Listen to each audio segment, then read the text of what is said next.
Hello, Carol Taylor-Kearney here with Abby Leitinger, and we're here with her painting, and Abby's going to introduce this beautiful painting to you.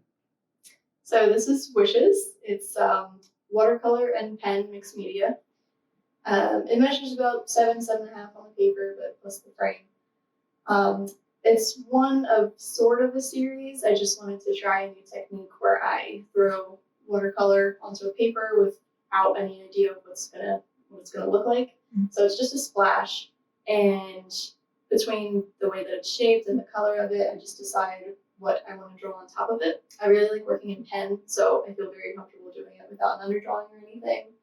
So I see purple, I think of calmness, nature. So I went for dandelions. I feel like it fit it very well. And there was a lot of splashes outside of the main area. So I kind of thought that they would echo the individual dandelion seeds really well. It has a real flowing nature, not just because of the watercolor that seems to be spreading, but what you've done with the dandelion. You didn't show us the tight dandelions as they first occur in nature when they first bloom. You're giving them to us towards the end, and not only that, they're drifting off. Can you say a little bit of something about why you chose it this way? I think I wanted to make it look more dynamic. Not only that they're positioned differently, some are leaning towards the left, some towards the right, but the stem is losing the individual seeds to imply that there's movement, there's wind, and the motion of the watercolor kind of goes along with that. So it does look like things are floating off towards the left. And I don't know, I just wanted to make it look like there is motion. It's not stillness, because nature isn't still, it's always moving and changing. So. And you've also created a really great airy space so that we have time to absorb the float of the each individual dandelions. Yeah. Thank you. Yeah, it's definitely not too contained in that space.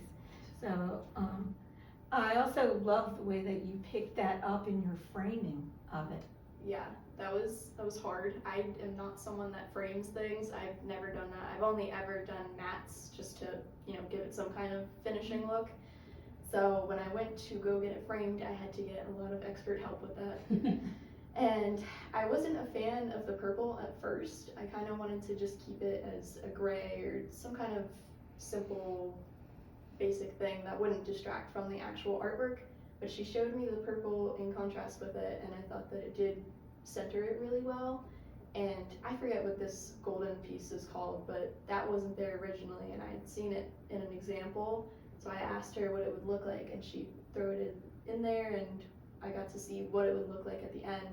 And I loved it. I love that it keeps moving back in space, and the purple isn't right next to the piece, so it isn't pulling from it. It's actually making it come more out. I feel like. It gives it room, which is nice.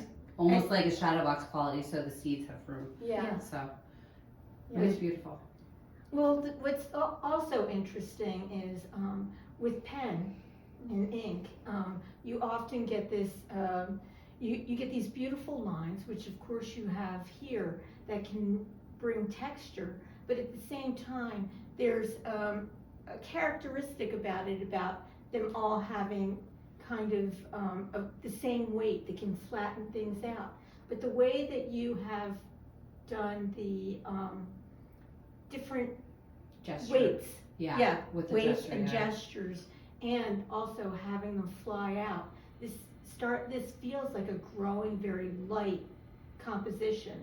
Can you tell us a little bit of what you were thinking while you were composing this? Honestly, I can't remember exactly what I was thinking. I knew I wanted to break it up more and not have the solid, just full dandelion pieces, but I think the hardest part was making the center look not too crowded, but crowded enough, because if you look at a dandelion, it's not all equal. Like the individual seeds have different lengths, so this one here is longer than that one. Like they come out at different lengths. So as I was doing it, I kind of had to just keep going back over it and adding new stems and just changing it up. So it was there was no sketch or anything. It just worked out. I just kept going for it. And when I thought that it was done, I would just move on to the next one. And I wanted to make this one look like it was the emptiest, because they're all coming out of that. And I don't know, it just, the varying lengths made it look like there is more dimension, I guess. But with pen, the kind that I was using, you can change up the depth of it, I guess, through pressure. But I really wasn't changing the pressure, I was just changing the density of the marks. And that's what I'm used to. So I just went with that. And you did a beautiful job with changing the density of the marks because it also helped to give it more dimensionality, especially when you're looking at the stems. The lines become so thin at the outside, whereas they start to crowd towards the middle. I actually see shadows, which is very exciting.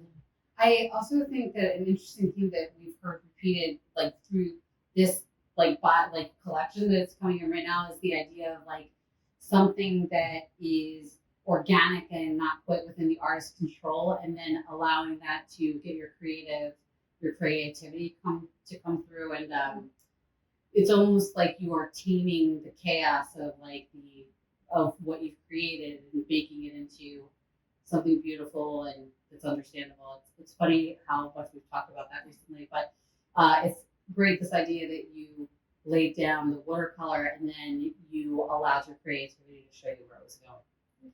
I feel like it's best to work with the medium instead of trying to control everything about it. Especially watercolor and pen, they're so permanent, you can't undo a mark that you make. So it's just better to let it do its thing. Yeah. And you just go along with it and change it how you want it to be changed. But there's only so much you can control. So You seem to be a real student of your medium.